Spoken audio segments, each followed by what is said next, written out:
Hello everyone, स्वागत है आपका यूपीएससी हिंदी में। आज से हम लोग स्टार्ट कर रहे हैं पीटी 365 का इकोनॉमी, अर्थव्यवस्था, जिसका फर्स्ट टॉपिक है ग्रोथ एंड डेवलपमेंट, समृद्धि और विकास। समृद्धि और विकास का पहला सब हेडिंग है gross domestic product estimation in India, Bharat में सकल घरेलू उत्पाद का अनुमान।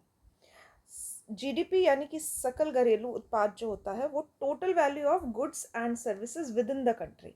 मतलब हमारे जो देश में जो भी आपको अंतिम वस्तु या फिर जो सेवा प्रदान की जाती है उसका जो टोटल वैल्यू होता है, मॉनेटरी वैल्यू होता है, उसी को हम लोग जीडीपी कहते हैं। ठीक है, इसको डिटेल में समझेंगे अभी हम लोग। Why it is in news? Because India ने अभी रिकॉर्ड किया है रियल जीडीपी की वृद्धि 7.8%। इसकी ग्रोथ जो हुई है वो 7.8% हुई है अप्रैल से जून, और सेशन है 23 से 24। करेंटली जो जीडीपी का कैलकुलेशन होता है इंडिया में वो ministry of statistics and programme implementation, that is MOSPI के द्वारा किया जाता है। हिंदी में है सांख्यिकी और कार्यक्रम कार्यान्वयन मंत्रालय। इसके द्वारा कैलकुलेट किया जाता है जीडीपी दो तरह से, एक होता है रियल जीडीपी, एक होता है नॉमिनल जीडीपी। जो रियल जीडीपी होता है वो कांस्टेंट प्राइस यानी कि स्थिर मूल्य पे, जो कि बेस ईयर माना गया है 2011-12 का, उस मूल्य पे जो है ये जीडीपी को कैलकुलेट करता है। और इसमें इन्फ्लेशन, मतलब जो बाज़ार में उस वक्त में जो इन्फ्लेशन हुआ है तब से लेकर अब तक, इसको भी जो है ये कंसीडर करता है। दूसरी तरफ हमारा नॉमिनल जीडीपी है, जो कि करंट प्राइस, बाजार में जो अभी मूल्य चल रहा है इसके बेसिस पे हमारी जीडीपी कैलकुलेट की जाती है, वो कहलाता है हमारा नॉमिनल जीडीपी। नॉमिनल जीडीपी की वैल्यू हमेशा ज़्यादा होती है, रियल जीडीपी की वैल्यू कम होती है। ठीक है, नेक्स्ट है हमारा जीडीपी डिफ्लेटर। ये रेशियो बताता है नॉमिनल जीडीपी और रियल जीडीपी का। क्योंकि नॉमिनल जीडीपी की वैल्यू हमेशा ज़्यादा होती है, इसलिए ये हमेशा ग्रेटर देन 1 होता है। ठीक है, ग्रेटर देन, इसकी वैल्यू हमेशा ग्रेटर देन 1 होती है, दिस जीडीपी डिफ्लेटर। ठीक है, इसको मैं आपको डिटेल में समझाती हूँ, रियल और नॉमिनल जीडीपी। ठीक है, यहाँ पे है रियल जीडीपी और ये है आपका नॉमिनल जीडीपी। रियल जीडीपी का अर्थ ये होता है कि प्राइस ऑफ बेस ईयर से कैलकुलेट की जाती है जीडीपी की वैल्यू। ठीक है, जो बेस ईयर है वो है 2011-12।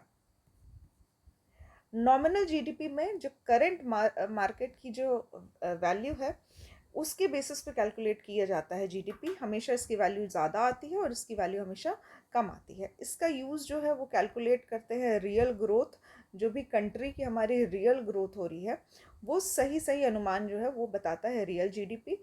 और ये बेसिकली इंटरनेशनल एजेंसीज़ के द्वारा यूज़ किया जाता है करंट ग्रोथ जो है, कंट्री की जो करंट ग्रोथ है उसको चेक करने के लिए नॉमिनल जीडीपी का यूज़ किया जाता है। ठीक है, इसका मीनिंग क्या है ये मैं आपको एग्जाम्पल के थ्रू समझाती हूँ। सपोज़ कि ये कुछ प्राइस है और ये कुछ क्वांटिटी है। ठीक है, तो ये जो प्राइस और क्वांटिटी है ये आज से 2 साल पहले का है। ठीक है, यानी कि आपका 2022 की गणना है। 2022 में किसी वस्तु का जो मूल्य था वो था 5 रुपये, और आपने उसकी क्वांटिटी खरीदी 1,000 रुपये, 1,000 की क्वांटिटी खरीदी, सॉरी। तो अब जो इसका टोटल मूल्य हो गया वो हो गया 5,000। तो 5,000 इसकी वैल्यू हो गई। ठीक है, तो यहाँ पे अगर 2 साल बाद की बात की जाए, यानी कि 2024 की बात की जाए, तो अभी जो मूल्य में वृद्धि हुआ है वो है 8 रुपये। ठीक है, पहले 5 रुपये था, अभी वही वस्तु 8 रुपये की मिल रही है, क्योंकि टाइम के साथ साथ क्या होता है वस्तु का मूल्य भी बढ़ता जाता है। ठीक है, तो वस्तु का मूल्य जो है वो 5 से 8 रुपये हो गया। इस टाइम जो आपने है क्वांटिटी जो खरीदी है वो भी बढ़ गई है। ठीक है, तो क्वांटिटी भी, जो पर्टिकुलर कंपनी थी उसने 1,000 के बदले 1100 क्वांटिटीज़ जो है वो सेल की है। ठीक है, तो करंट में क्वांटिटी में भी इंक्रीज़ आया है और प्राइस में भी इंक्रीज़ आया है। तो अभी जो आपकी टोटल वैल्यू हो गई वो हो गई इन दोनों का मल्टीप्लिकेशन, यानी कि 8800।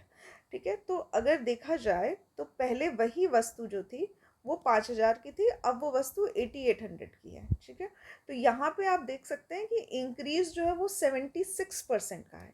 इतने परसेंट का इंक्रीज जीडीपी में देखा जा रहा है। बट ये इतना ज़्यादा, क्या सच में इतने ज़्यादा जीडीपी हमारी बढ़ी है? तो यहाँ पे ये नॉमिनल जीडीपी तो बताएगा कि इंक्रीज हुआ है 76% का, बट अगर रियल जीडीपी देखी जाए तो मूल्य जो है वो उसको हम स्थिर मान लेते हैं। ठीक है, यानी कि मूल्य में कोई भी बदलाव नहीं करेंगे। जो क्वांटिटी बढ़ गई है, लोगों के जो खरीदारी करने की जो कैपेसिटी थी वो बढ़ गई है, तो खरीदारी की कैपेसिटी जो है वो 1100 हो गई है बढ़ के, और मूल्य अभी भी वही रखा है हमने, ताकि हम लोग करेंट वैल्यू जो ओल्ड वैल्यू थी उसके अकॉर्डिंग हम लोग मेजर कर सकें कि कितना मार्केट में जीडीपी का ग्रोथ हुआ है। ठीक है, तो क्वांटिटी बढ़ गई है, लोगों की कैपेसिटी खरीदने की ज़्यादा बढ़ गई है, बट मूल्य स्थिर है। और उसके बाद जो मल्टीप्लाई करके आ रहा है रिजल्ट, दैट इज 5500, 5500 जो है ये वैल्यू आ रही है। अब इसका और इसका परसेंटेज निकालेंगे तो this will be called your real GDP, जिसके अनुसार 10% की वृद्धि हुई है आपकी जीडीपी में 2022 से 2024 में। ठीक है, तो यहाँ आप देख सकते हैं कि नॉमिनल वैल्यू बहुत ज़्यादा है और रियल जीडीपी जो है वो करेक्ट वैल्यू बता रहा है। ठीक है, तो ये अनुमान जो होता है ये सही अनुमान माना जाता है जीडीपी में, और यही कंसीडर किया जाता है, क्योंकि यहाँ पे हम लोग क्वांटिटी जो मूल्य है, क्वांटिटी को चेंज करते हैं बट प्राइस जो है उसको स्थिर रखते हैं, मूल्य को स्थिर रखते हैं। ठीक है, फिर यहाँ पे जीडीपी को कैलकुलेट करने के कुछ मेथड होते हैं। पहला है आय विधि विधि इनकम मेथड, दूसरा है व्यय विधि एक्सपेंडिचर मेथड, उत्पादन विधि आउटपुट या फिर प्रोडक्शन मेथड। ठीक है, इनकम मेथड मतलब जो भी इनकम आ रही हैं उन सभी को ऐड ऑन कर देना है। ठीक है, तो इनकम ऑफ लेबर, उसकी सैलरी, वेजेस, बिजनेस में जो भी प्रॉफिट हुआ है, जो भी रेंट दिया गया है ओनर्स को, ये सभी मिला के आपकी इनकम मेथड से जीडीपी का कैलकुलेशन होता है। एक्सपेंडिचर मेथड में जो भी हमारा एक्सपेंडिचर यानी कि जो भी कंट्री का व्यय हुआ है वो सभी को कैलकुलेट करना, यानी कि कंजप्शन, इन्वेस्टमेंट, जहाँ भी इन्वेस्टमेंट हुई है, गवर्नमेंट के द्वारा जो भी एक्सपेंडिचर हुआ है, और जितना भी जो मूल्य है वो एक्सपोर्ट में लगाया गया है। ठीक है, एक्सपोर्ट जो निर्यात में जो भी खर्चा हुआ है उस सभी को व्यय विधि से जीडीपी का कैलकुलेशन यानी एक्सपेंडिचर मेथड माना जाता है। नेक्स्ट है आपका आउटपुट और प्रोडक्शन मेथड। इसमें 3 सेक्टर्स होते हैं।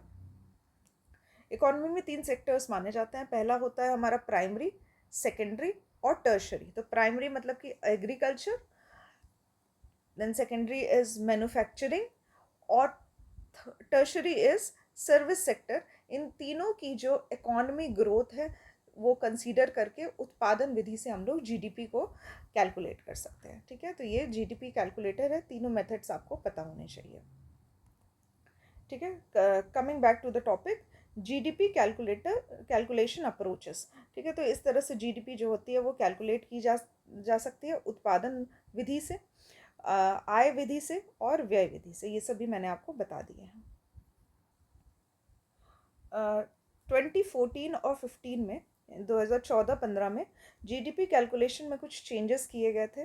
2015 में जो सेंट्रल स्टैटिस्टिक्स ऑफिस है, इन्होंने नया series of national account statistic start किया। मतलब कहने का मतलब ये है कि इसमें बेस ईयर को रिवाइज़ किया गया था। पहले 2004-5 के जो मूल्य है, स्थिर मूल्य है, वो 2004-5 का लिया जाता था। अभी इसको बढ़ाकर 11-12 का बेस ईयर बना दिया गया। ठीक है, यहाँ पे ये जो कांस्टेंट प्राइस है इसको मेजर करने के लिए जो बेस ईयर है उसको 11-12 बना दिया गया है।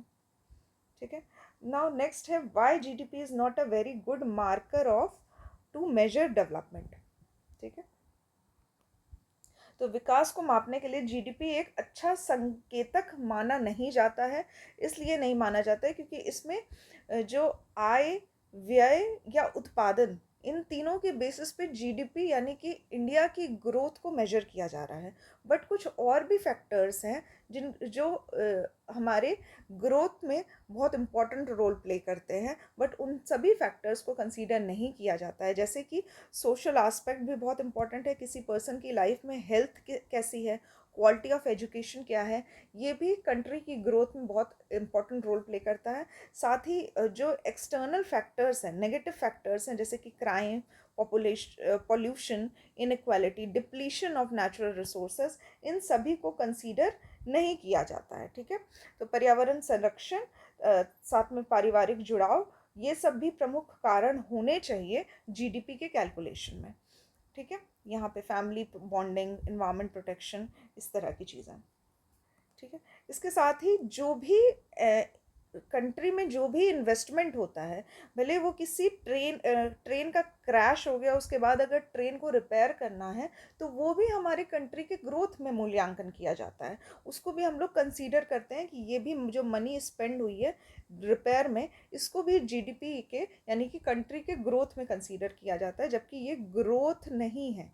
ट्रेन का एक्सीडेंट हो गया है, उसके बाद रिपेयर करने में मनी स्पेंड हो रही है, ये कंट्री के ग्रोथ में इसको कंसीडर नहीं करना चाहिए, बट स्टिल हमारे जो जीडीपी कैलकुलेशन है उसमें ये कंसीडर किया जाता है। तो इसीलिए ये सभी चैलेंजेस में आते हैं, ये सभी चुनौतियां हैं जीडीपी के कैलकुलेशन में। पहला कि आउटडेटेड डेटा है, बहुत कन्वेंशनल तरीके से जीडीपी कैलकुलेट किया जाता है, और आज अभी ज़रूरत है कि इन सभी चीज़ों को मॉडिफाई किया जाए।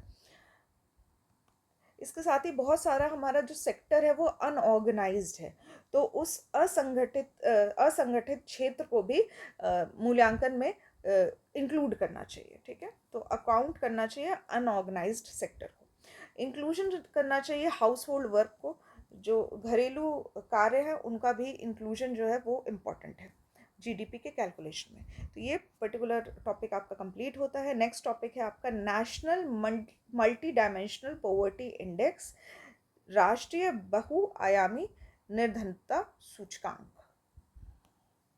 ठीक है, तो करेंटली नीति आयोग ने एक पेपर रिलीज किया है जिसका टाइटल है multi dimensional poverty in India since 2005-06। ठीक है, यहाँ पे कुछ पॉवर्टी के की फाइंडिंग्स हैं, देखते हैं वन बाय वन। पहला तो जो फाइंडिंग्स है, पहला जो मुख्य बिंदु है वो है steep decline in poverty head count.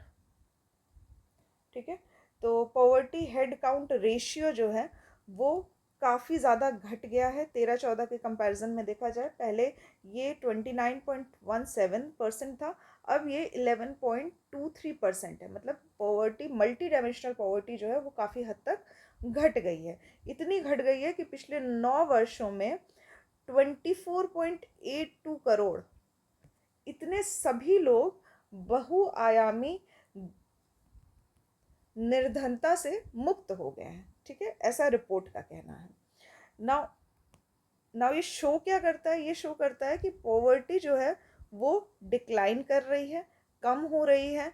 जो वंचित जनसंख्या यानी कि डिप्राइव्ड पॉपुलेशन है, उनके अभाव के स्तर में कमी आ रही है। ठीक है, इनका जो एक्सटेंट ऑफ डेप्रीवेशन है वो कम हो रहा है। ठीक है, दिस इज फॉलिंग।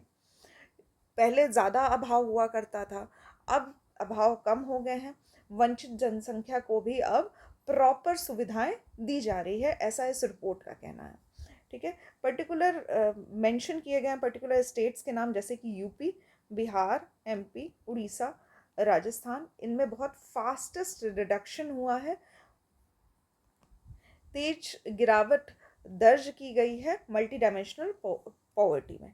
ठीक है, ये जो मल्टी डायमेंशनल पॉवर्टी है मतलब बहुआयामी निर्धनता, इसमें बहुत सारे डायमेंशंस पे, बहुत सारे आयामों पे गरीबी को मूल्यांकन किया गया है। ठीक है, नियरली 12 इंडिकेटर्स हैं,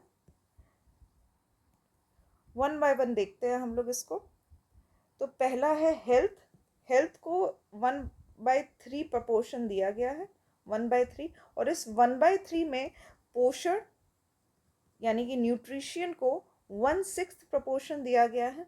उसके बाद आता है बाल एवं किशोर मृत्यु दर, चाइल्ड एंड एडोलेसेंट मॉर्टेलिटी। ठीक है, तो सर्वे के 5 वर्ष के पहले तक 18 वर्ष या उससे अंदर तक के कितने लोगों की मृत्यु हो चुकी है। ठीक है, उसके बाद जो माता है उनके हेल्थ जो है, जो न्यू बॉर्न बेबी हैं जो पैदा हुए हैं, उनकी जो माताएं हैं उनके हेल्थ पे भी 1/12 जो है पोर्शन है वो दिया गया है। ठीक है, फिर एजुकेशन 1/3, एजुकेशन में आता है ईयर ऑफ स्कूलिंग। ठीक है, तो ये उसको दिया जाता है अगर घर के किसी भी बच्चे ने, not even one member of household, जिसकी उम्र 10 वर्ष है या उससे बड़ी है, कभी 6 वर्ष की स्कूलिंग अगर की नहीं है तो उसको ये पैरामीटर में कम मार्क्स दिए जाएंगे। ठीक है, फिर स्कूल अटेंडेंस भी कंसीडर की जाती है। उसके बाद स्टैंडर्ड ऑफ लिविंग देखी जाती है कि कुकिंग फ्यूल जो है वो उनके घर आता है कि नहीं। इसमें कोयला, चारकोल, गोबर गैस सभी को कंसीडर किया जाता है। अगर कुकिंग फ्यूल अवेलेबल है तो वो गरीबी जो है वहाँ पे कंसीडर नहीं की जाएगी। उसके बाद सैनिटेशन यानी कि स्वच्छता का भी ध्यान दिया गया है इस निर्धनता में। ड्रिंकिंग वाटर, अगर उनको एक्सेस दिया जाता है अच्छे स्वच्छ जल का, लगभग 30 मिनट की वॉकिंग डिस्टेंस पे अगर घर के आसपास मिलता है पानी, तो वो निर्धनता में कंसीडर नहीं किया जाएगा। अगर इलेक्ट्रिसिटी आपके घर में आती है तो आप निर्धन नहीं हैं, उसको निर्धनता में कंसीडर नहीं किया जाएगा। साथ में आपके पास एक अपना छत है, अपना घर है, तो वो भी आपके निर्धनता में नहीं आएगा।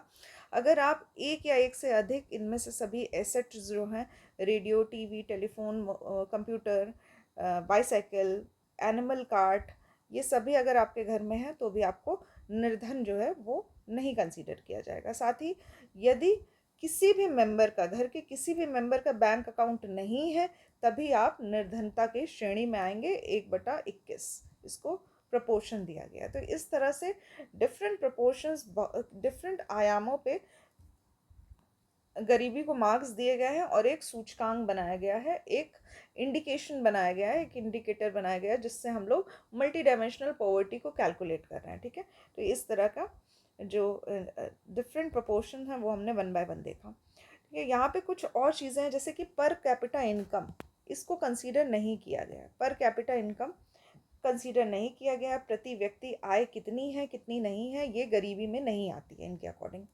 फिर उसके बाद साक्षरता दर कंसीडर नहीं की गई है। लाइफ एक्सपेक्टेंसी यानी कि जीवन प्रत्यक्षता, कितने उम्र तक, औसत उम्र जितना व्यक्ति जी सकता है, उसको भी कंसीडर नहीं किया गया है इस मल्टी डायमेंशनल पॉवर्टी इंडेक्स में। ठीक है, तो ये बहुत इंपॉर्टेंट पॉइंट है।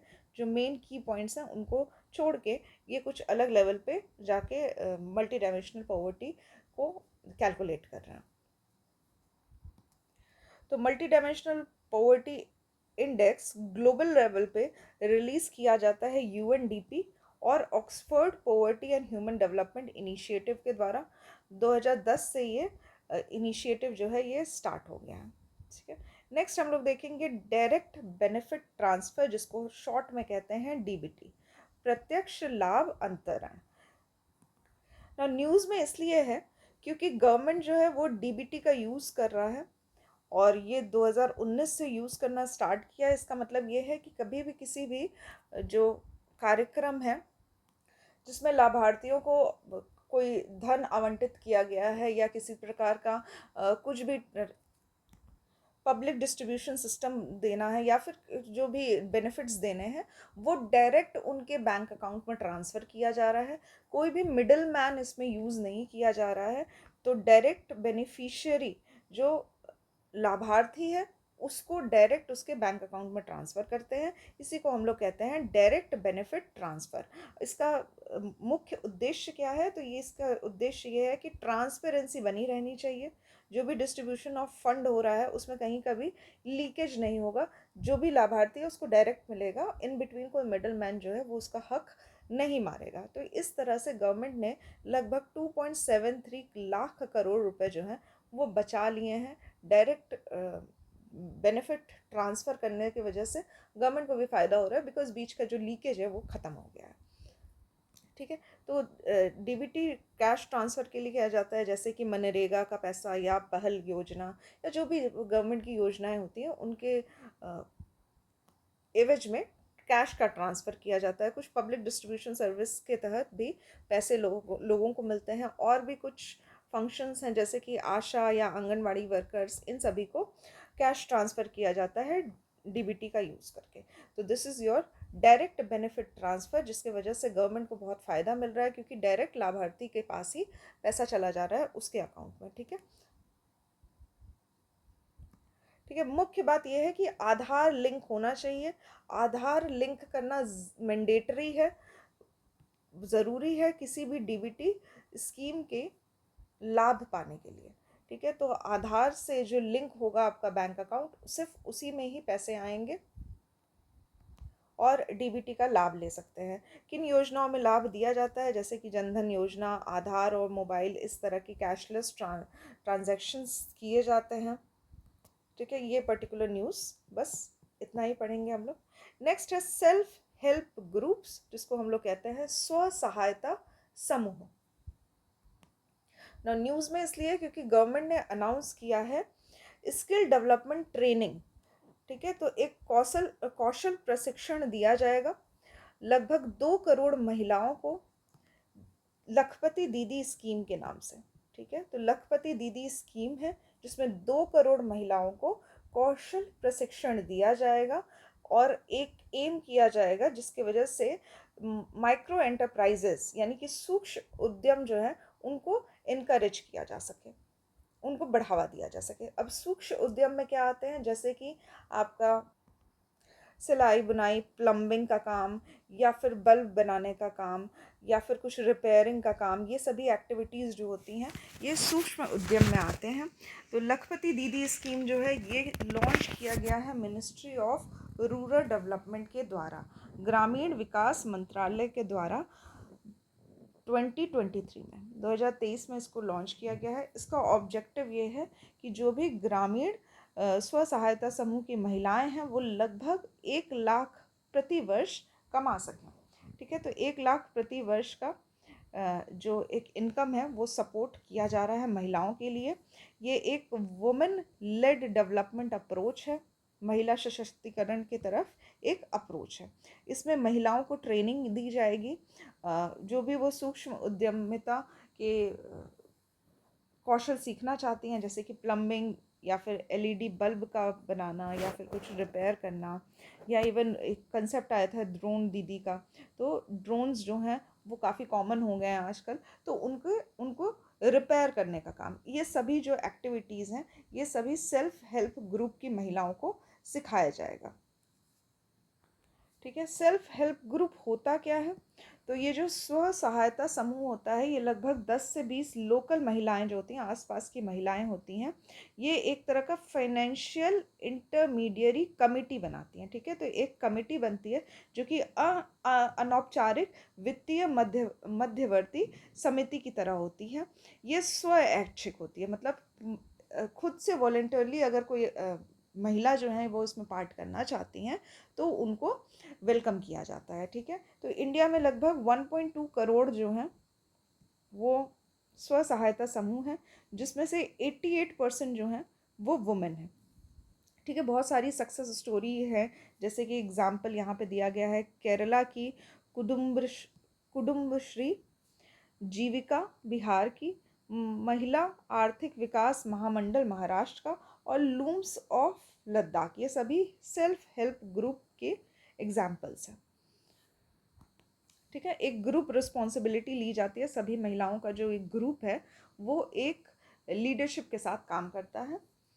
और इसका सिग्निफिकेंस क्या है, तो महत्व ये है कि पहला तो वित्तीय समावेशन यानी कि फाइनेंशियल इंक्लूजन, महिलाओं को फाइनेंशियली एक एम्पावर किया जा रहा है और लगभग 10 करोड़ परिवार जो हैं वो इससे जुड़े हुए हैं और फाइनेंशियली जो है स्ट्रॉन्ग बन रहे हैं। दूसरा है इसमें महिला सशक्तिकरण यानी कि वुमेन एम्पावरमेंट, क्योंकि 84% या 88% के लगभग इसमें महिलाएं जो हैं वो इन्वॉल्व हैं स्व सहायता ग्रुप्स में, तो एक तरह से महिलाओं को भी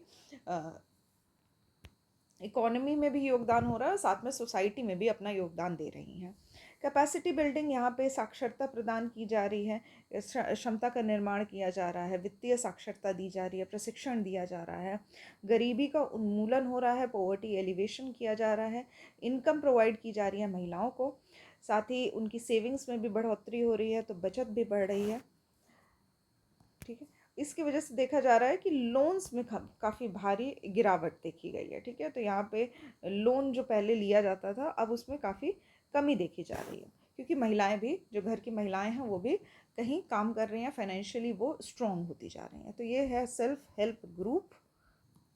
ना गवर्नमेंट के द्वारा जो मेजर इनिशिएटिव्स लिए गए हैं to promote self help group, कुछ पहल है वो हम लोग वन बाय वन देखेंगे। पहला है दीनदयाल अंत्योदय योजना, राष्ट्रीय ग्रामीण आजीविका मिशन। ठीक है, ये स्टार्ट किया गया था मिनिस्ट्री ऑफ रूरल डेवलपमेंट के द्वारा, ग्रामीण विकास मंत्रालय के द्वारा। इसमें जो रूरल महिलाएं हैं, जो ग्रामीण गरीब महिलाएं हैं, उनको सपोर्ट किया जाता है। सेकंड है स्टार्टअप विलेज एंटरप्रेन्योरशिप प्रोग्राम, ग्राम उद्यमिता कार्यक्रम।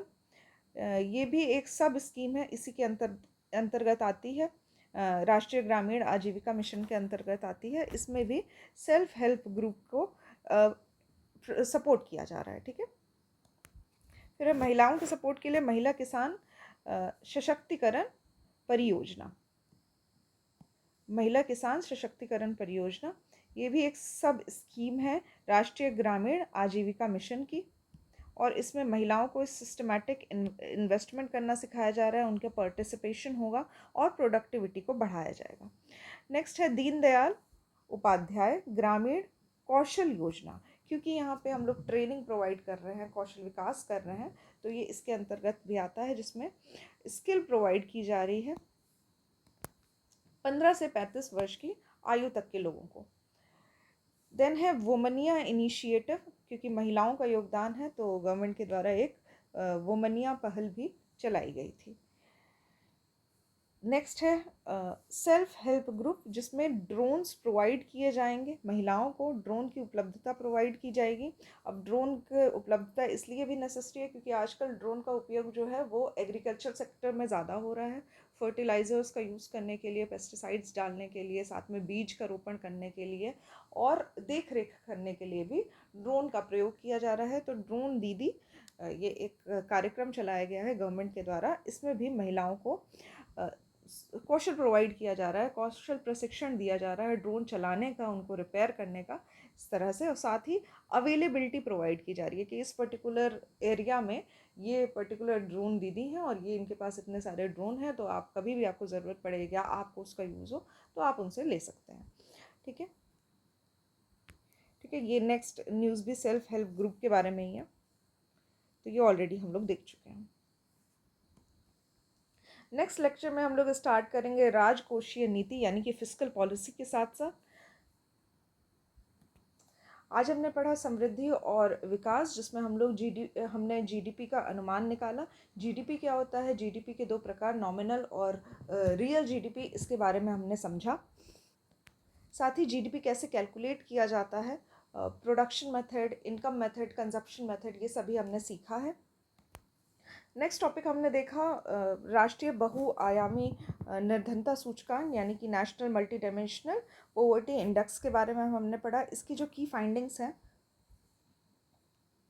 वो वन बाय वन हमने देखी।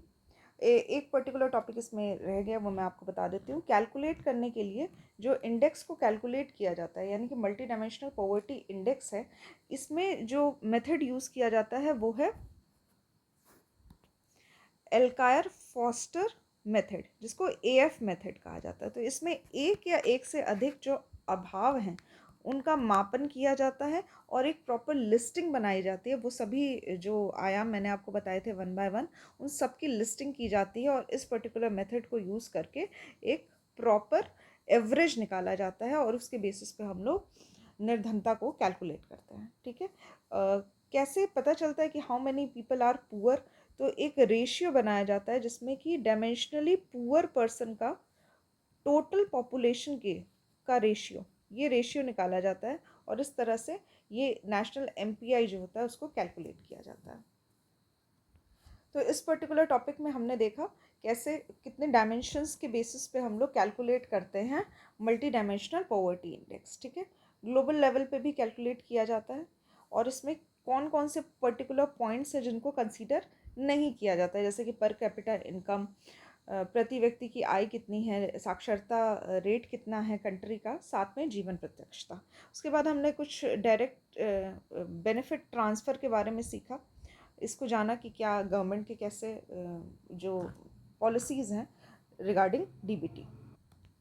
नेक्स्ट हमने पढ़ा है सेल्फ हेल्प ग्रुप के बारे में, स्व सहायता समूह के बारे में। इसके बारे में हमने जानकारी ली और महिलाओं से जोड़ के इसको किस तरह से गवर्नमेंट जो है वो कौशल प्रशिक्षण दे रही है महिलाओं को, महिला सशक्तिकरण के तरफ एक कार्य किया जा रहा है गवर्नमेंट के द्वारा।